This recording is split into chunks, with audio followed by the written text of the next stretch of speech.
Добрий вечір. Я Єгор Чечеринда. В Україні сьогодні відзначаємо День спротиву окупації Криму. На знак першого героїчного опору російській агресії телеканал «Еспресо» спільно з кримсько-татарським телеканалом АТР, а також ЮА «Суспільне мовлення» проводять інформаційний марафон, який ви зараз, власне, і бачите. Триває він вже другу годину. Сьогодні о 15:15 на 3 каналах одночасно ми згадуємо і відтворюємо події того дня, говоримо про наслідки та перспективи повернення півострова під українську юрисдикцію. Наші гості сьогодні протягом наступної години почуємо і побачимо. Володимир Казарін, професор, ректор Таврійського національного університету. Добрий вечір, пане Володимире. Ігор Семиволос, виконавчий директор Центру близькосхідних досліджень. Добрий вечір вам теж. Ну і взагалі коротко, що значить цей день, що значить спротив російській агресії, російській окупації Криму? Пане Володимире, почнемо з вас. Ви вимушений переселенець з Криму. Так. Розкажіть, будь ласка, цю маленьку історію, що змусило вас виїхати і коли ви вважаєте, ми повернемо Крим, будь ласка. Ну, во-первых, никакой другой судьбы у Таврического университета быть не могло, потому что практически первое, что сделали оккупанты, когда пришли в Крым, они ликвидировали, закрыли все украинские высшие учебные заведения. И Таврический университет, и медицинские, и аграрные, и строительные, и все. На костях они создали свой так называемый Крымский федеральный университет. Акт воровства зданий, людей. Ни у кого не просили никаких заявлений писать. Просто объявили их всех сотрудниками и студентами новосозданного российского вуза. Поэтому мы с моими коллегами никак не могли согласиться с такой судьбой Таврического университета, который они уготовили. В этом году 100 лет университету Вернадский и его замечательные коллеги это все создавали. Поэтому для нас как бы и не было выбора. Мы поднялись и стали переезжать в Киев, переводя сюда Таврический университет, когда-то задуманный в Киеве, созданный Киевом и существовавший в Крыму как филиал Киевского университета Святого Владимира. И этот день, если о нем говорить, 26-е, по большому счету, это очень важная дата. Я думаю, что это завершение иллюзий Путина по поводу того, что он сможет мирно договориться с крымчанами, и они согласятся с ним, что Крым должен идти под Россию. Этот день показал ему, что ни с кем мирно он не договорится, и он ночью на 27-е перешел к силовому захвату Криму. Давайте почнемо, власне, з 26-го. Отже, 4 роки тому, саме 26 лютого 2014 року в Сімферополі відбулися перші сутички між кримськими татарами та активістами інших національностей з проросійськими окупантами та провокаторами. В той день, 4 роки тому, депутати Верховної Ради Криму мали розглянути звернення до Росії про приєднання півострова до Федерації РФ, аби завадити незаконним діям нардепів автономії. Тисячі кримських татар та проукраїнських активістів перегородили вхід до адміністративної будівлі. Проти них виступили тітушки з організації «Русского единства» Сергія Аксьонова. Під час штовханини 2 людей загинули. Це були перші жертви окупації Криму і боротьби за український Крим, а також 79 дістали поранення. Але засідання кримського парламенту так і не відбулося того дня. Учасники мітингу вірили, що завадили окупації півострова. Проте Кремль вже наступного дня розгорнув інший силовий сценарій, про що сказав Володимир Казарін. І силовий сценарій, на жаль, для України став успішним. Пане Ігоре, якщо коротко, чи був інший сценарій розвитку подій, аби цей силовий сценарій не був російський успішний? Ви знаєте, чесно кажучи, на 26 число я активно тоді підтримував контакти з усіма акторами в Криму, і ми постійно моніторили ситуацію. І на вечір 26 числа здавалося справді, що ситуація стабілізувалася і що досягнуті домовленості, які б могли з одного боку надати Криму більше самостійності в рамках української держави, і почався нормальний діалог всередині самого Криму між ключовими гравцями. Воно видавалося саме так. Чи можна було зупинити? Ну, очевидно, можна було, якщо б там залишилися люди біля парламенту. Хоча це знов-таки це питання риторичне. Люди не лишилися біля парламенту, і всім здавалося, що вся ситуація під контролем. сам факт того, що росіяни силовим методом 27 числа захопили ці території, був для дуже багатьох людей, які в тому числі, скажімо, не висловлювали таких серйозних проукраїнських намірів, і скоріше були кримськими автономістами, був абсолютно несподіваним. І вони телефонували з самого ранку, повідомляючи про те, що захопили парламент, захопили Кабмін, захопили люди якісь, і що робити, тому що для них також цей сценарій був неприйнятний. І один сказав мені, ми хотіли іншого, але вже грають проти нас. Пане Ігоре, давайте подивимося, у нас є інформаційний сюжет про події того дня, 26 лютого 2014 року в Криму, зокрема в Сімферополі. Будь ласка, дивимось.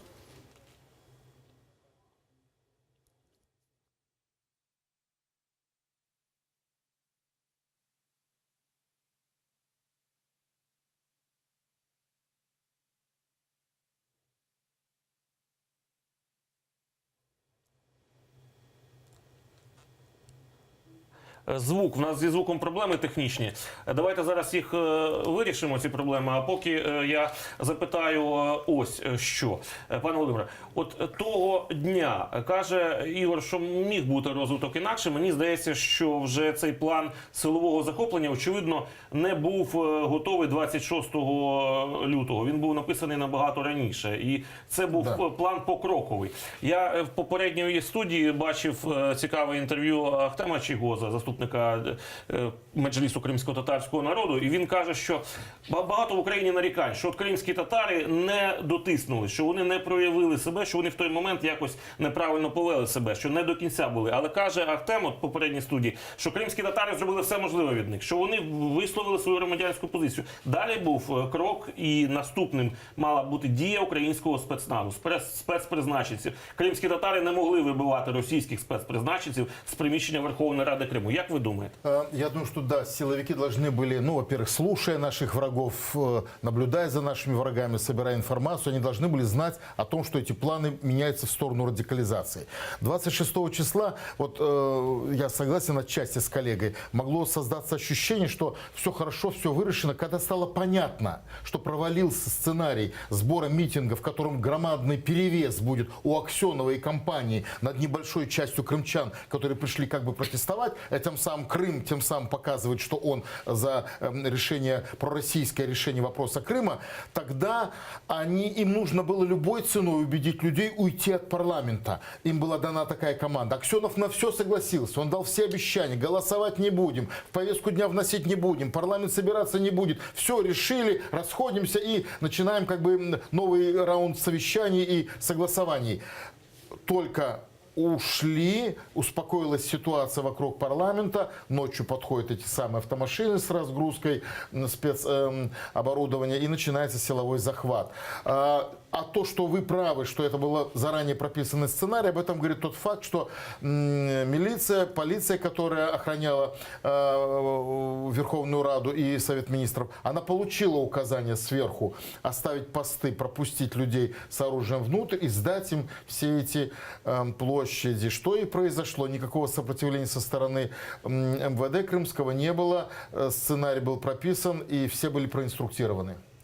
Пане Ігоре, чи є от об'єктивними обвинувачення деяких українських, можливо, навіть горе-патріотів? От дехто обвинувачує кримських татар, кажуть, що вони недостатньо боролися за Україну в Криму і тому програли там її Україну. Ми можемо якось обвинувачувати ось ці десятки тисяч татар, які прийшли 26 числа під приміщення Верховної Ради, що вони не вибивали потім російських спецпризначенців? Чи вони могли це зробити, вибити спецпризначенців ГРУ Центрального Генерального штабу Росії з приміщення Верховної Ради Криму?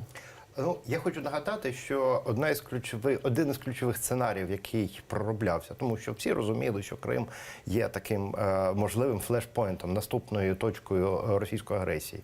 І один із ключових сценаріїв, який пророблявся на різних рівнях, це був зіткнення між кримськими татарами і, умовно кажучи, там російськими націоналістами, які призводили б до жертв, і Росія тут би, застосовуючи силу, якраз забезпечила безпеку цих людей. Це був такий базовий сценарій.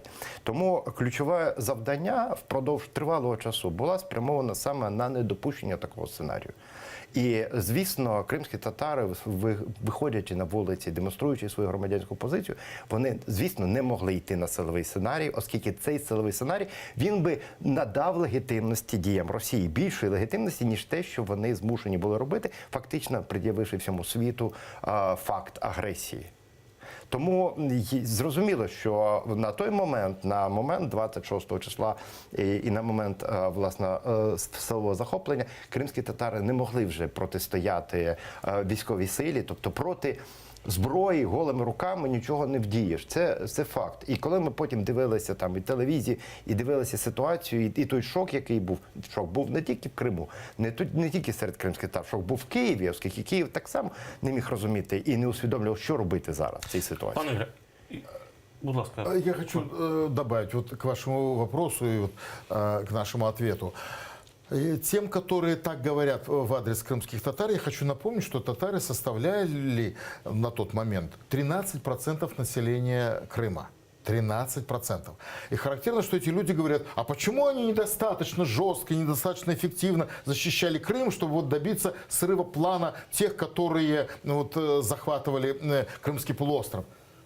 Друзья, эти 13% настолько активно и деятельно сопротивлялись, что мы сегодня, оглядываясь назад, видим в основном на этих кадрах именно представителей крымских татар. И у нас возникает к ним претензия. Почему вы 13% за оставшихся 80%? Я ще знаєте, про що скажу? Що навіть за офіційною статистикою українського населення там в Криму було відсотків 30. І чомусь під стінами Верховної Ради ми бачимо тільки кримських татар і не бачимо українського населення. 700 тисяч составляла українська громада тогда на території Криму. Українці були, і було чимало. Але, звісно... Пане Юрію, ну, звичайно, я не звинувачую українців, просто що, але ядро цього протестного руху складали саме кримські татари, яких було вдвічі менше, ніж українців. Вони були організовані набагато. Тут же ж важливо відіграє той, хто краще організований. Кримські татари, які мають політичні інститути, вони легше мобілізують своїх людей, вони краще організовані. Зрозуміло, що вони... За спиною многолітня боротьба за возвращення в Крим. Для них це було більш ефективно. Я нагадаю, що ви дивитеся наш спільний марафон до Дня спротиву окупації Криму, який організували журналісти і творчі колективи кримсько-татарського телеканалу АТР, телеканалу Еспресо, який я, власне, представляю, та каналу ЮА Суспільне протягом сьогоднішнього вечора. На жаль, деякі технічні в нас є непорозуміння. Якщо ми не можемо сюжет подивитися, на жаль, дуже цікавий інформаційний сюжет. Якщо можемо, чи ні? Трошки погано я чую. Якщо ні, то якщо можемо, пізніше кажуть. То почуємо зараз Олександра Алієва, екс-міністра курортів і туризму Автономної Республіки Крим.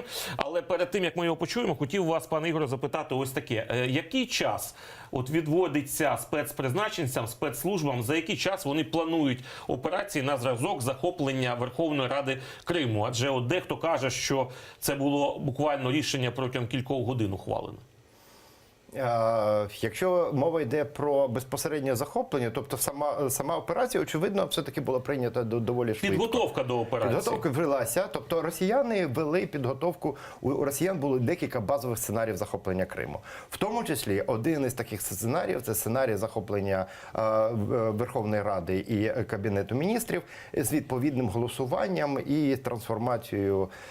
Особливо це стало зрозумілим вже в грудні місяці, коли Майдан створив для Росії серйозну безпеку. І тоді вже мова йшла про накопичення військ на Таманському півострові. І тоді вже з'явилися так звані молодики в севастопольських і інших турбазах, які там опинялися. Тобто сценарії розроблялися. Рішення, якщо говорити про рішення брати штурмом приміщення, очевидно, прийнято було впродовж декількох днів. По суті, з 20-го числа, якщо було прийнято рішення на відторгнення Криму, от, власне, я думаю, що впродовж цих 6 днів було прийнято таке рішення. Володимире, а як настрої тих людей, які тоді знаходилися в Криму, зокрема в Сімферополі, змінювалися протягом, коли в нас Янукович втік, 22-го, здається, лютого, до 26-го, 27-го, коли було в ніч проти 27-го числа захоплена Верховна Рада Криму, Кримського автономії? Он пошел на силовой сценарий захвата Крыма, этот северный вождь, именно потому, что ему, я думаю, на основе объективных официальных, конечно, данных его спецслужбы докладывали, что большинства у него в Крыму нет. И вот характерная черта Крыма того времени, Симферополя того времени, других городов – это пустые улицы. Люди опасались уже выходить на улицы, потому что начались вот эти так называемые отряды самооборонцев уже кучковаться, ходить по улицам, уже агрессивный характер приняли заявления целого ряда руководителей этого переворота. В частности, там господин Полонский тогда заявил, что мы не будем вести переговоры, как он сказал, с этой дохлой коровой под названием Украина. Вот на такой лексикон уже перешли вожди этого готовящегося переворота. И именно пустой, как бы в ожидании чего-то ужасного пребывающий Крым, это может быть самая такая яркая картинка того, как медленно погружался полуостров в свое небытие. Пане Ігоре, а коли от захопили, так, ну це була підрозділ окремий Головного розвідуправління Генштабу Російської Федерації, так розумію, правильно?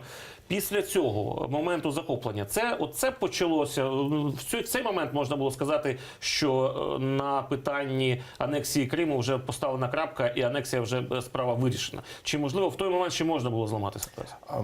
Дивіться, тут дуже цікава ситуація, оскільки у Росії було декілька сценаріїв. Насправді, з самого початку вони, якщо і планували відторгнення Криму, то воно вже якби ця ідея визріла в процесі анексії. Ну, то в процесі ключове завдання було спровокувати в Україні 1 березня хвилю протестів, захоплення облдержадміністрації, прийняття рішень і, по суті, розвал країни.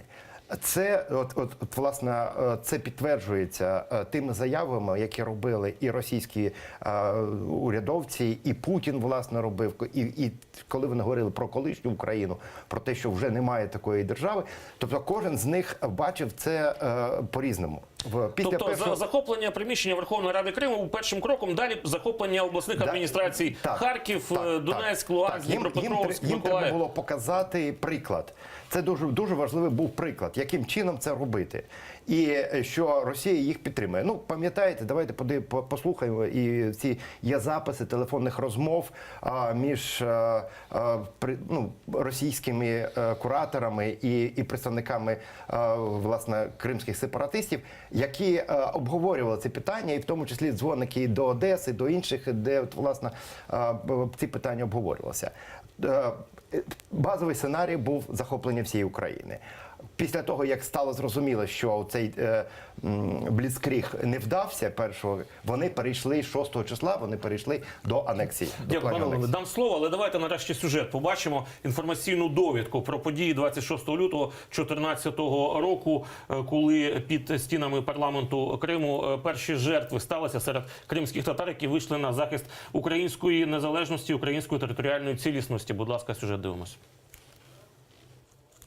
Крим завжди був особливим регіоном України як політично, так і юридично. 2/3 населення тут становили росіяни. Севастополь мав спеціальний статус ще в радянські часи. І ще до проголошення Україною незалежності Крим заявив про свою автономію. На грудневому референдумі 91-го акт незалежності підтримала більшість жителів півострова. Попри це, Крим узяв курс на зближення з Росією. Згадати хоча б президента республіки Юрія Мішкова, першим указом якого було переведення годинників на московський час. Тоді Києву вдалося зіграти на протиріччі кримських еліт і усунути загрозу сепаратизму. А Росія була заслабка, щоб безпосередньо втрутитися в цей конфлікт. Втім, зміцнюючись, росіяни все активніше беруться розігрувати сепаратистську карту. Особливо у 2000-ні роки. До Криму приїжджали російські політики і відверто заявляли про територіальні претензії. Наприклад, екс-мер Москви Юрій Лужков. Росія фінансує сепаратистські політичні рухи і так звані культурні організації. Окрім цього, роздає російські паспорти місцевим жителям Криму. Ключовим військовим фактором на півострові залишається Чорноморський флот. Київ та Москва спромоглися остаточно поділити його лише в 1997-му. Більшість кораблів дісталися Росії. За договором вони б мали піти з Севастополя до 2017 року. Однак в 2010-му Віктор Янукович підписав угоду про продовження перебування флоту ще на 25 років. І вже в 2013-му росіяни без дозволу почали збільшувати свій контингент і звозити додаткову техніку на територію Криму. В українському Мін'юсті заявляють, мають докази того, що анексію готували заздалегідь і використають це в міжнародних судах проти Росії. Ну, бачите, навіть сюжет не інформація про цей день, а про передумови цього дня, які були стосунки і статус Криму всередині України. Бачите, вже ні Мішкова нема, ні Лужкова нема, а наслідки їхньої роботи ми 4 роки тому дуже конкретно на собі відчули. Вы знаете, с одной стороны, можно на Мешкова указать, но с другой стороны, вспомним, что он, победив с результатом 94%, к концу первого года и последнего года пребывания своего власти, его рейтинг упал в Крыму до 6%, что позволило Киеву достаточно легко решить вопрос с ним. И никто на защиту его, когда его делегитимизировали, никто не выступил в Крыму. Не было ни демонстраций. Залишився тільки московський час, тоді, да, який ви потім змінили. Я просто хочу сказать, что если мы вспомним референдумы, которые в Крыму проводили, например, по незалежности, Крым дал положительный результат, а Севастополь дал больший положительный результат на 3%, чем Крым. Ніж загально Крим. Да. Я між іншим скажу, по Криму було 54-19 за незалежність 1 грудня 91-го, а в Севастополі 57-07, Да. тобто на 3% більше. Я просто хочу сказать этим, что на самом деле внутренний проукраинский потенциал в Крыму был большой, и он реальность. И опять повторюсь, именно поэтому они пошли на силовой сценарий, потому что иного пути не было. Я хочу по поводу армии сказать. Вот ваш вопрос. Вы знаете, там поворот мог состояться.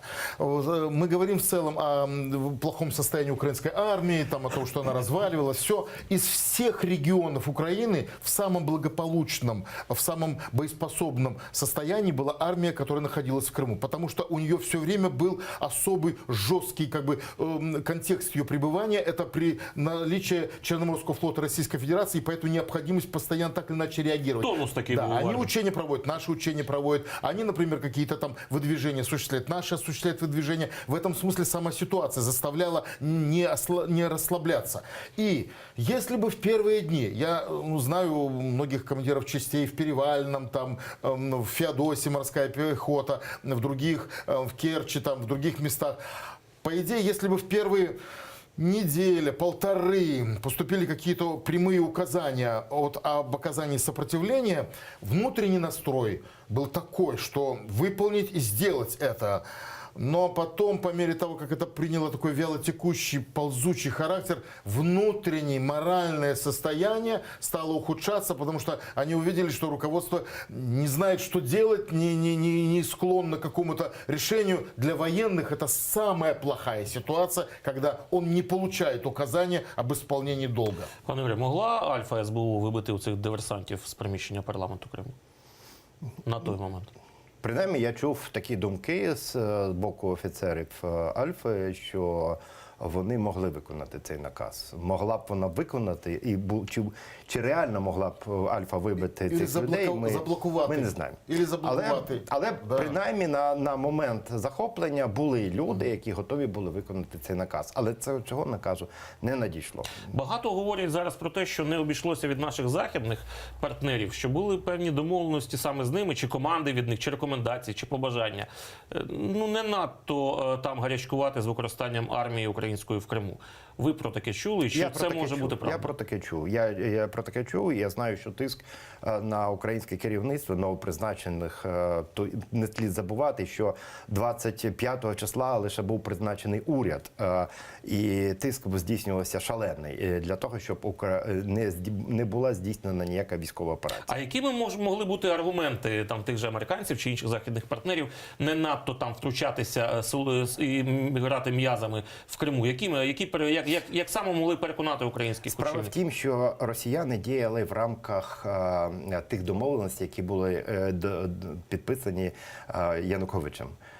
І вони збільшували свою присутність в Криму, не виходячи за рамки цих домовленостей. 50 тисяч, по-моєму, максимум там можна було особового складу розміщати. Згідно з Харківськими угодами 10-го року. Абсолютно точно. І якщо б ми почали чинити опір, тобто, відповідно, ми б, виходить, ми перші почали війну з росіянами. Тобто, коли росіяни демонстрували більш-менш миролюбність і або мобілізували свої війська для збереження миру на півострові. Да? Тобто офіційно вони про це заявляли. Не допустити там поширення безладу і таке інше. Тобто і продовження антитерористичної операції, яку оголосив Янукович під час штурму Майдану. Ну, с одной стороны, оно может быть и так, но с другой стороны, если бы это блокирование имело место только в зоне Севастополя, тогда можно было бы говорить, что вот эта зона, где они находятся на официальных полномочиях. Но блокировка морской пехоты в Феодосии, блокировка Перевальнинской бригады, блокировка 32-го армейского корпуса в Симферополе. Подождите, а это вообще не зона вашей военной ответственности? Что вы делаете в Керчи, блокировка погранотряда и тем самым налаживание прямой линии переправы паромов, которые технику везут, людей везут, ну, всех в зеленой форме и так далее. Я просто хочу сказать, что как только от Севастополя отходишь, этот аргумент начинает выглядеть, ну, ясно, за уши притянутым. Дякую. У нас на телефонному зв'язку, на скайп-зв'язку. Зараз Олександр Алієв перебуває, сподіваюся, дуже. Екс-міністр курортів і туризму Автономної Республіки Крим 10-14 років. Пане Олександре, добрий вечір. Сподіваюся, ви нас чуєте, бачите. Так, вітаю. Чудово, чудово. Будь ласка, ми говоримо сьогодні про 26 лютого 2014 року і відзначаємо його як День спротиву окупації Криму. Ви особисто можете згадати той день і ваші відчуття тоді, коли вийшли десятки тисяч кримських татар під стіни парламенту Криму, вони вимагали територіальної єдності України, і після саме цього величезного мітингу почалися сутички. 2 людей, на жаль, загинули. Це перші жертви за український Крим, я вважаю. І вночі, коли росіяни зрозуміли, що легітимним шляхом вже не можна проголосувати, протягнути рішення про приєднання так зване Криму до Росії, вони вирішили піти на військовий шлях, і тоді спецпризначенці Генштабу РФ захопили приміщення парламенту, і тоді вже відбулося не зовсім легітимне голосування. Вам слово, будь ласка. Дякую. Так, це були такі страшні дні. Важко було зрозуміти, що відбувається. Пан Ігор згадував у вашій студії тільки що була тоді в контексті тих подій розмова про збільшення повноважень в Криму. Я завжди був прихильником, думаю, що як будь-який регіон хотів би, щоб повноваження в нього збільшувалися. Це, я думаю, зовсім природньо. І коли мова йшла про збільшення повноважень Автономної Республіки Крим, то мені, як і міністру курортів і туризму Республіки Крим, звичайно, такого збільшення хотілося би, бо це враховувало нашу, принаймні, сезонність, бо саме влітку Крим приймає більше людей, ніж в Криму взагалі мешканців. І це є особливість, яка не була врахована, на жаль, ні в нашій Конституції, ніде. І в цьому контексті тоді і лунали події, що мова йде про те, що ось ця влада, яка дивним чином для багатьох нас, кримчан, опинилась у владі, той самий Сергій Аксьонов, я думаю, що Володимир Павлович Казарін, якого дуже поважаю, теж здивувався, побачивши Аксьонова з 2% його політичної сили на чолі з кримського уряду. Як таке могло статися? Я тоді ще це тільки перетравлював. Це неможливо було взагалі сприйняти, що відбувається. Але мову вони вели. І Аксьонов, і цей покидьок Константінов, тільки про те, що будемо просити збільшити повноваження. Вони акцентували, може це було тоді навмисно для того, щоб якось час затягнути, що мови про сепаратизм чи про ще щось таке, принаймні так казав Константінов, нема. Я тоді був членом уряду, який пішов у відставку, і всіх інших міністрів призначили. Мені пропонували піти в той уряд, написати заяву на ім'я Аксьонова. Я цього не робив, бо я не розумів, що відбувається. Пане Олександре, хотів дуже цікаву річ у вас запитати. Скажіть, будь ласка, а чому, от зараз мало про це згадують, чому було змінене запитання до так званого референдуму в Криму, коли спочатку запитання звучало, чи хочете ви незалежності Республіки Крим, а потім за 2 тижні чи за 10 днів воно було змінено, чи ви хочете приєднання Криму до Російської Федерації. Чому так сталося і хто був ініціатором першого і другого? Вам слово. Я думаю, що це відбулося в одну ніч, коли коли Крим заявили вони, що Крим переходить на російський час, і ще ціла купа тоді було рішень, які свідчили вже про те, що мова не йде про розширення повноважень. І саме з того часу я, як виконуючий обов'язки міністра, написав заяву і пішов від цього, і поїхав в Київ, після чого мені вже заборонили в'їзд назад. Хто це приймав рішення? Я думаю, що, звичайно, це не Аксьонов і не Константінов, і ці люди не здатні і не є лідерами. Це вже диктувалося з Кремля людьми, які приїхали, їх там було досить багато. Мали вони силову підтримку, базувалися вони в основному в Севастополі, звідти керували всіма тими процесами, які відбувалися. Тобто в якийсь один день відбулася зміна тактики. Якщо вони до цього думали, що треба якось підтримати Крим в збільшенні повноважень, то в якийсь день вони вирішили, що оцієї ноги, яку вони засунули в двері, достатньо, щоб зайти туди повністю. І далі вже розгортались.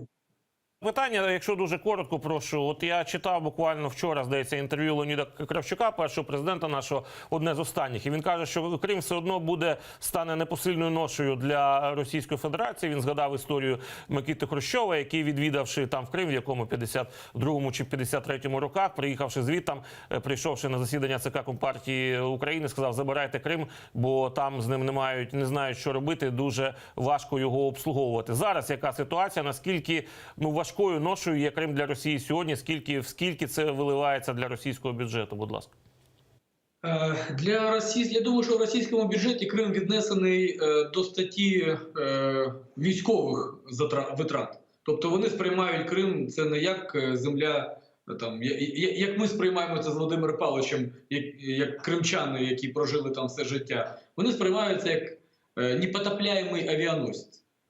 І для них ці витрати, вони пояснюються саме військовими витратами.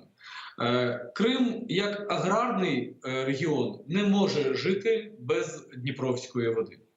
Крим ще 50 років тому, більша частина нашого півострова, десь 70%, це були степи, в яких майже нічого людина не мала розвитку, не мала підстав для розвитку. Там тому і населення було дуже невеличке. Саме завдяки Дніпровській воді Крим став квітучим таким садом. Це по-перше. По-друге, Крим – це транзитна зона. Сьогодні це сіра зона, яка заборонена для будь-якого транзиту, і будь-яка країна світу собі не може дозволити контакт з цією сірою зоною. Крим – це туристична мека, це оздоровниця, яка має дійсно унікальні кліматичні особливості, а нема успішних курортів в таких сірих зонах ні в Абхазії. Скільки, за вашу інформацію, зменшився потік туристів в Крим? Крим приймав в 2013 році 6 мільйонів туристів, 4 з яких були саме українці. Тепер Крим приймає 1,5 мільйона туристів, з яких майже 100 тисяч – це саме українці. Решта – це росіяни. До речі, цікаво, що потік з Росії, він не збільшився. Він залишився такий, який і був до анексії. Бо і не було ніяких підстав, бо самим росіянам Крим і так був гостинний до них. Крим завжди приймав росіян досить гостинно, і ніяких вони там перешкод не мали. Вони мали можливість відпочити від Путіна, від путінських прапорів, і там була досить така інтелігентна публіка з Росії. З згодом ця публіка втратила можливість відпочивати, вони стали потрапляти в місце, де ще більш пропаганди і цього псевдопатріотизму путінського, ніж в будь-якій Рязанській області. Пане Олександре, на жаль, у нас дуже мало часу, такий дуже динамічний марафон. У нас Олександр Алієв, екс-міністр курортів і туризму Автономної Республіки Крим 10-14 років. Дякуємо за участь в нашому марафоні. Нагадаю, спільне мовлення до Дня спротиву окупації Криму, телеканалів АТР, ЮА спільне мовлення, а також телеканалу Еспресо, який я особисто представляю. Зараз у нас на телефонному зв'язку почуємо Аліну Блохіну, кореспондента телеканалу АТР. Вона перебуває на Чонгарі, лінії розмежування з окупованим Росією Кримом. Навіть не телефонний зв'язок, відеозв'язок. Аліно, добрий вечір. Я сподіваюся, ви нас чуєте. Яка зараз Салям ситуація алейкум, на студия, Чонгарі? наши дорогие гости и зрители, которые сегодня, 26 февраля, в день сопротивления Крыма российской оккупации, вместе с нами вспоминают те события, которые происходили 4 года назад на территории полуострова. Мы находимся на Чонгаре. Именно здесь контрольный пункт въезда-выезда, украинский блокпост.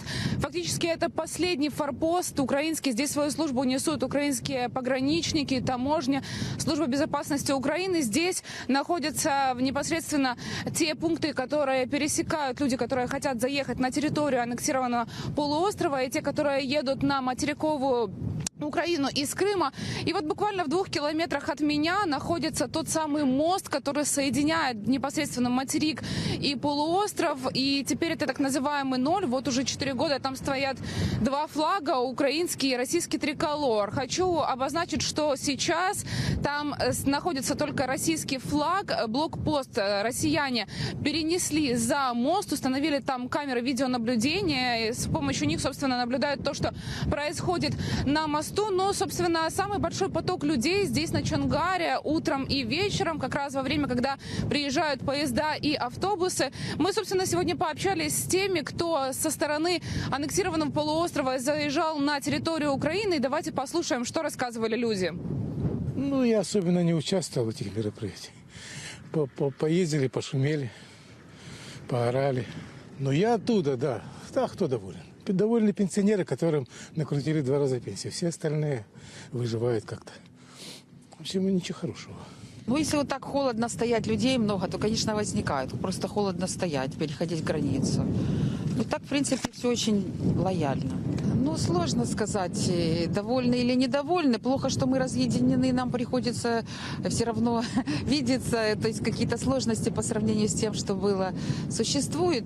А по поводу того, хорошо или плохо, я сказать не могу. Потому что, собственно, каждому из нас есть сказать, что хорошо, и каждому из нас есть сказать, что плохо. Конечно, помню. Все, наверное, помнят. Все, кто считает себя крымским татарином. 26 февраля был в Симферополе. Мы отстаивали свое «я», мы показали, что мы есть в Крыму, что мы против этого заседания сессии. Я думаю, мы этот день отстояли. Довольны, недовольны, наверное, каждый пусть для себя сам выбирает. Я думаю, что крымские татары – это самое главное, что мы вместе, мы все друг за друга. Это просто, как правильно высказать свою мысль, что народ солидарен. Народ един. Я думаю, что это самое важное.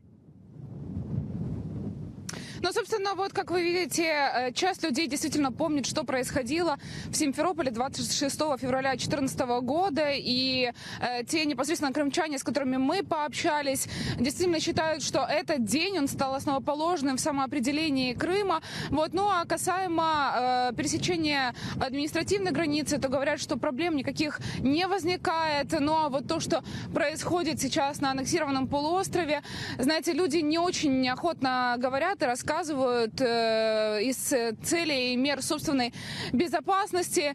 Ну вот, собственно, передаем слово студии и нашим телезрителям. Сегодня марафон продолжается. Дякую. Аліна Блохіна, кореспондент телеканалу АТР з лінії розмежування з окупаційною владою на Чонгарі.